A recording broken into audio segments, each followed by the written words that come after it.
하박국 선지자는 2장 말씀을 통해서 하나님께서 이 하박국 선지자에게 응답해 주시는 말씀을 들었습니다. 그 말씀의 주요 요지는 뭐냐면 하나님께서 바벨론을 심판하신다라는 말씀이에요. 하나님께서 바벨론의 죄악을 정확하게 알고 있었고 그 정확하게 하나님께서 그 죄를 지적하시면서 바벨론을 향하여서 화를 선포하시는 그 모습을 이 하박국 선지자가 보았습니다. 그리고 하나님께서 이 바벨론을 반드시 심판하신다라는 그 이야기를 듣고 나서 오늘 3장 말씀에 보시면 정말 이 하박국 선지자가 하나님을 향하여서 찬양하는 모습으로 그 모습이 변화되는 것을 볼 수가 있어요. 하박국 선지자는 사실 이해할 수 없는 이 현실의 불의들을 바라보면서 또 뿐만 아니라 이 바벨론을 통하여서 이 유다를 심판하시는 하나님의 계획을 들었을 때에 도저히 이해가 되지 않고 용납이 되지 않았습니다.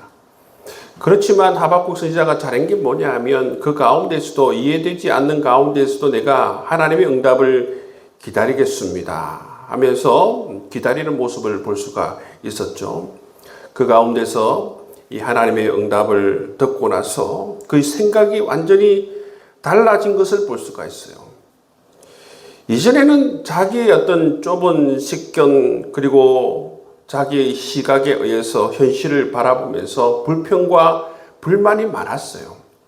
그런데 그 하나님이 하신 일에 대해서 이해를 못해서 생겨나는 그 불만족이 오늘 3장 말씀해 보시면 찬양으로 그 모든 것이 바뀌어지는 것을 볼 수가 있다는 것입니다. 뭐가 달라졌는가?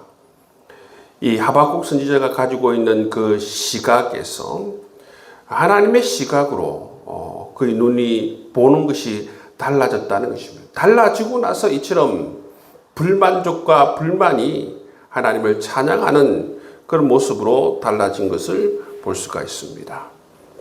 2절 말씀해 보시면 여호와여 내가 주께 대한 소문을 듣고 놀랐나이다. 이게 바로 뭐냐면 이 장에서 하나님께서 응답해 주신 내용이죠. 정말 하나님께서 바벨론을 심판하신다라는 그러한 소식을 듣고 놀랐다라는 것입니다.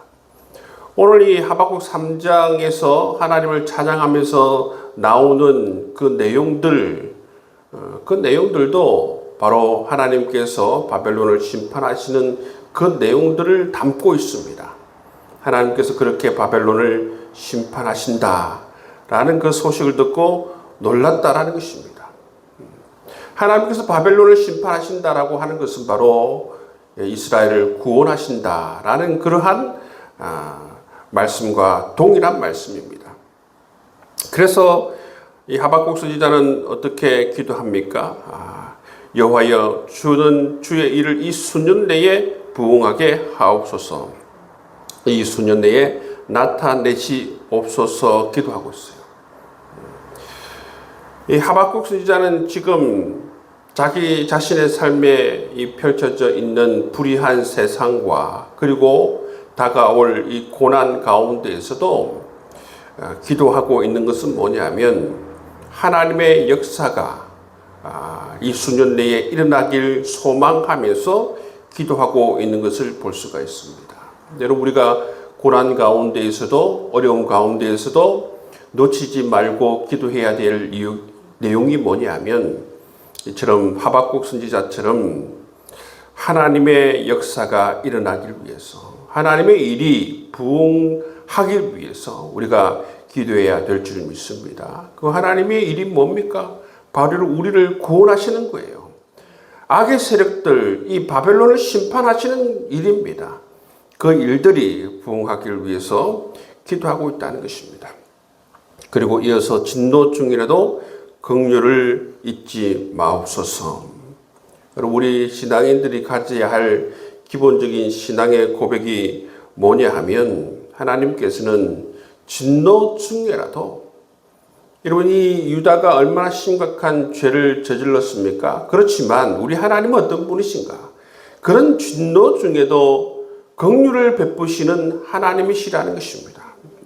여러분, 그렇습니다. 성경을 읽어보면 우리 하나님께서는 진노 가운데에서도 진노만 하시는 게 아니에요. 진노 가운데에서도 하나님께서 소망을 주시고 하나님께서 회복의 계획을 세우시고 회복으로 이끌어 가시는 것을 볼 수가 있습니다. 그 하나님을 우리가 안다면 우리가 이 고난과 어려움 가운데서도 이 하박국 선지자처럼 기도해야 될 내용이 뭡니까? 이처럼 진노 중에라도 긍휼을 베푸시는 하나님을 바라보면서 하나님, 진노 가운데에서도 우리에게 긍휼을 베풀어 주옵소서, 이렇게 기도할 수 있는 여러분 될 수 있기를 주의 이름으로 축복합니다. 3절에서 15절 말씀을 보시면 이 하박국 선지자가 이 하나님의 응답을 듣고 나서 시각이 달라졌어요. 바라보는 관점이 달라졌습니다. 그래서 무엇을 기억하느냐 하면 하나님께서 과거에 행하신 일을 기억한다는 것입니다. 하나님의 역사를 기억하는 모습을 볼 수가 있습니다. 3절 말씀을 보시면 하나님이 대만에서 오시며 거룩한 자가 바란산에서부터 오시는 도다, 그렇게 말씀하고 있습니다. 이게 무슨 의미를 가지고 있느냐 하면 하나님께서 대만에서부터 오신다. 이 대만은 바로 에돔 땅의 남쪽 지역에 있는 도시입니다. 에돔 땅의 남쪽 지역에 있는 도시예요. 또 하나님께서 바란산에서부터 오신다고 그랬죠, 그죠? 바란산은 바로 이 유대 땅의 가장 남쪽에 있는 그러한 곳입니다. 바란 광야, 바란산에서부터. 이것은 무엇을 의미하는가 하면 하나님께서 이 남쪽으로부터 오신다는 거예요. 남쪽으로부터. 하나님께서 남쪽으로부터 오신다는 이 내용은 무엇에 근거해서 이런 말씀을 하시는가? 하나님께서 대만에서부터 오시며 바란산에서부터 오신다. 이건 뭐냐면 하나님께서 여러분 이 이스라엘 백성들을 애굽에서 구원하지 않습니까? 구원하시고 나서 출애굽하여서 어디로 올라오느냐면 이 하나님의 백성이 어디로부터 올라오느냐면 이 남쪽에서부터 올라오지 않습니까? 그러니까 그 표현을 이렇게 쓰고 있습니다. 대만으로부터 오시고 그리고 바란산으로부터 온다는 것입니다. 하나님께서 이 이스라엘 백성들을 이끌고 이 구원하여서 이렇게 이스라엘 백성들을 데리고 올라오는 그 모습을 의미하는 것입니다. 하나님께서 이처럼 과거에 이스라엘 백성들 가운데서 함께 하시고 구원의 백성을 이처럼 인도하여서 올라오는 그 모습을 얘기하는 것입니다. 구원의 하나님을 얘기하는 것이죠. 이스라엘 백성들 가운데 역사하신 하나님을 얘기하는 것을 볼 수가 있습니다. 그리고 8절에서 15절 말씀을 보시면 하나님께서 이스라엘을 구원하시기 위해서 바다를 가르시고 대적들을 무찌르는 그 모습들을 찬양하고 있는 모습을 볼 수가 있는 것입니다. 여러분 지금 하박국 선지자가 처해져 있는 현실은 어떤 현실입니까? 1장의 그 모습 그대로입니다. 변하지 않았어요. 유다 사회는 정말 불의로 가득한 그러한 사회에서 그게 현실이에요. 앞으로 닥칠 현실은 뭡니까? 바벨론에 의해서 이 유다 사회가 여러분 심판을 받는 것이 앞으로 닥쳐올 그런 상황이에요. 현실은 여러분 달라지지 않고 여러분 현실은 어려움 가운데 그대로 있습니다. 그렇지만 그 가운데에서도 여러분 하나님을 바라보며 하나님 하신 일을 바라보며 하나님께 소망을 두고 지금 어떻게 하고 있습니까?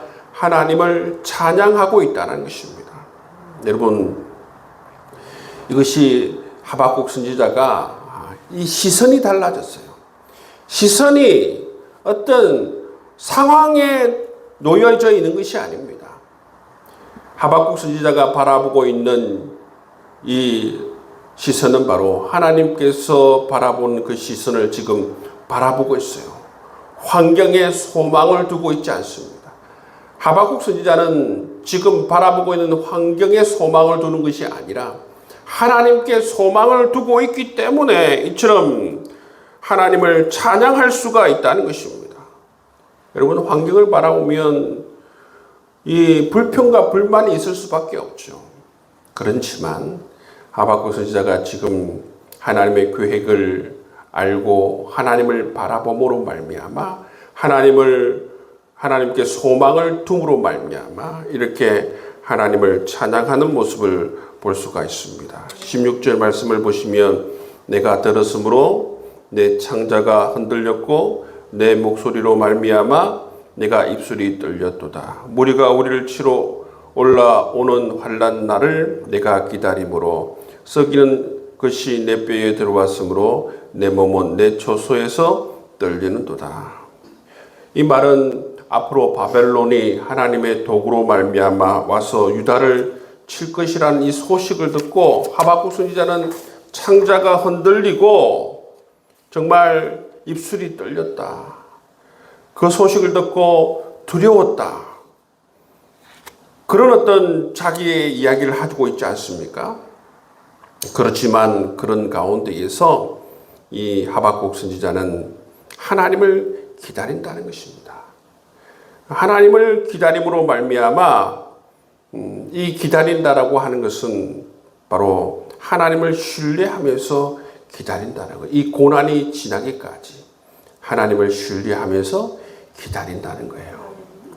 여러분, 하박국 선지자는 이런 고백을 하고 있습니다. 그렇지만 그 당시 사람들은 이런 믿음의 시선이 없는 사람들, 하나님의 계획을 알지 못하는 사람들은 어떻게 얘기한 줄 아십니까? 하나님이 우리를 버렸다. 하나님이 완전히 우리를 버렸다. 그렇게 생각했어요.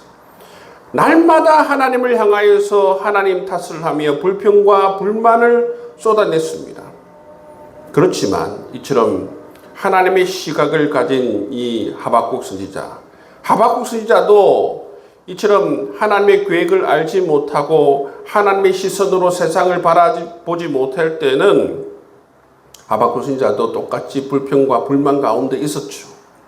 그렇지만 하나님의 시선으로 세상을 바라봄으로 하나님께 소망을 둠으로 말미암아 여러분, 이렇게 하박국 선지자는 정말 기다리면서 하나님을 찬양하는 모습을 볼 수가 있어요. 그래서 정말 유명한 찬양을 올려드리지 않습니까? 17절 말씀해 보시면 비록 무화과 나무가 무성하지 못하며 포도나무에 열매가 없으며 감람나무에 소출이 없으며 밭에 먹을 것이 없으며 우리의 양이 없으며 외양간에 소가 없을지라도 나는 여호와로 말미암아 즐거워하고 나의 구원의 하나님으로 말미암아 기뻐하리로다. 이 하나님의 심판으로 말미암아 하나님께서 유다를 치심으로 말미암아 모든 이스라엘의 경제와 생존의 전부를 잃어버리는 그러한 상황이 올지라도 하박국 선지자는 어떻게 합니까? 내가 여호와로 말미암아 즐거워하고 나의 구원의 하나님으로 말미암아 기뻐하리로다 말씀합니다. 삶이 이처럼 완전히 무너져 내리더라도 절망적인 그런 상황이 될지라도 나는 하나님을 찬양하고 하나님으로 말미암아 기뻐하리라. 그렇게 고백하는 모습을 볼 수가 있습니다. 이렇게 될 수 있었던 이유가 뭐냐면 이 기쁨의 근거가 뭡니까? 기쁨의 근거가 이런 상황이 아니에요. 이런 환경이 아닙니다. 하박국 선지자가 완전히 달라졌다니까요. 하박국 선지자가 이 기쁨의 근거를 삼고 있는 것은 눈에 보이는 그러한 것들이 아니에요. 하박국 선지자의 기쁨의 근거는 하나님을 바라보고 있기 때문에, 하나님이기 때문에 이렇게 기뻐하고 즐거워할 수 있다. 그렇게 고백하는 모습을 볼 수가 있습니다. 여러분, 우리의 삶이 어떤 이유에서든지 다양한 이유에서든지 고난 가운데 처해질 수가 있습니다. 그 가운데에서도 우리가 소망을 가지고 그 가운데에서도 우리가 이 하박국 선지자처럼 기뻐하고 즐거워할 수 있는 것을 선택할 수 있는 그런 삶을 살아갈 수 있는 이유가 뭐냐면 정말 우리가 눈에 보이는 것을 여러분 소망을 두는 것이 아니고 이처럼 기쁨의 근거를 하나님께 둘 때에 이 하박국 선지자처럼 기뻐하고 즐거워할 수 있는 것입니다. 여러분 하나님께 우리 모든 소망을 두어야 하는 것입니다. 우리 모든 기쁨의 근거는 눈에 보이는 것이 아니라 눈에 보이지 않는 하나님께 우리의 기쁨의 근거를 둘 때에 우리가 하박국 선지자처럼 기뻐할 수 있는 것입니다. 왜 그러냐 하면 여러분 이스라엘 백성들이 범죄하여서 하나님의 이 회초리를 맞지 않습니까? 당연히 맞아야 할 회초리죠. 그리고 또 이스라엘 백성들을 회복시켜 주시는 분이 누굽니까? 하나님이세요. 하나님. 회복시키실 분, 이스라엘을 구원하실 분이 바로 하나님이십니다. 그렇기 때문에 하나님을 바라본다면 하나님의 시선으로 이 모든 것을 바라본다면 감사하고 이 모든 것이 하나님의 사랑이죠. 하나님의 사랑일 뿐만 아니라 정말 하나님의 그 놀라운 계획이 정말 옳고 정말 올바른 방향으로 이스라엘 백성들을 인도하는 것이기 때문에 늘 하나님께서 행하시는 일을 바라보면서 기뻐하고 즐거워할 수 있다는 것입니다. 단순히 그냥 그때그때마다 처해져 있는 현실을 바라보면 기뻐할 수 없습니다. 그렇지만 우리의 삶을 이끌어 가시는 분이 누구인가? 하나님이시다. 하나님께서 때로는 회초리를 들으실 때도 있고 때로는 이처럼 하나님께서 또 시간이 되면 회복시켜 주시고 또 구원을 이끌어 주시는 그 하나님의 역사를 우리가 경험할 수 있기 때문에 우리는 늘 이처럼 하나님 안에서 정말 하나님을 우리 삶의 기쁨의 근거로 가지게 되면 정말 이 데살로니가 전서의 말씀처럼 항상 기뻐하고 범사에 감사하고 쉬지 말고 기뻐할 수 있는 우리의 삶이 될 수 있으리라 믿습니다. 하나님을 바라보면 우리가 어떤 상황 가운데서도 기뻐하고 즐거워할 수 있는 우리의 모습을 볼 수가 있습니다. 여러분 하박국 선지자는 이처럼 완전히 달라졌어요. 완전히 달라졌습니다. 1장에서 여러분 하박국 선지자가 현실의 불의를 바라보면서 하나님이 현실이 이렇게 불의한데 하나님 가만히 있으십니까? 그렇게 기도하였더니 하나님께서 그럼 내가 바벨론을 통하여서 심판하시겠다는 하나님의 계획에 대해서 말씀하셨을 때 어떻게 우리보다 더 불의한 세력을 통해서 하나님 심판하십니까? 그랬을 때 하나님께서 이 장에서 정말 하나님께서 정말 이 바벨론을 향한 계획에 대해서 말씀하시죠. 그들의 죄를 지적하시면서 심판하시겠다 말씀하실 때에 이 하박국 선지자가 달라진 게 뭐냐면 자기의 좁은 식견으로 이 지금 현실을 바라보는 것이 아니라 하나님의 시선으로 하나님의 눈으로 이 세상을 바라보기 시작했다는 것입니다.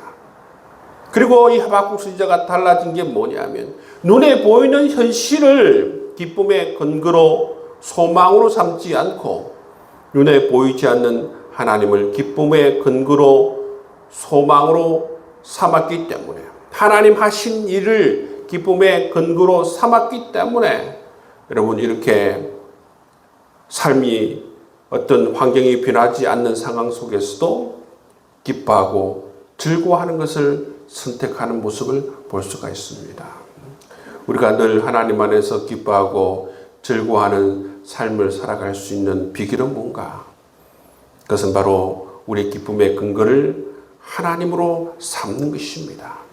우리의 눈이 아니라 우리의 좁은 식견을 가지고 세상을 바라보는 것이 아니라 하나님의 눈으로 하나님의 계획으로 우리가 이 세상을 바라볼 때에 기뻐하고 즐거워하는 복된 삶을 살아갈 수 있으리라 믿습니다. 우리도 이렇게 변화된 우리의 시선과 우리의 소망의 근거, 기쁨의 근거를 하박국 선지자처럼 하나님께 두며 살아가 정말 이처럼 날마다 기뻐하고 즐거워할 수 있는 저와 여러분 될 수 있기를 주의 이름으로 축복합니다.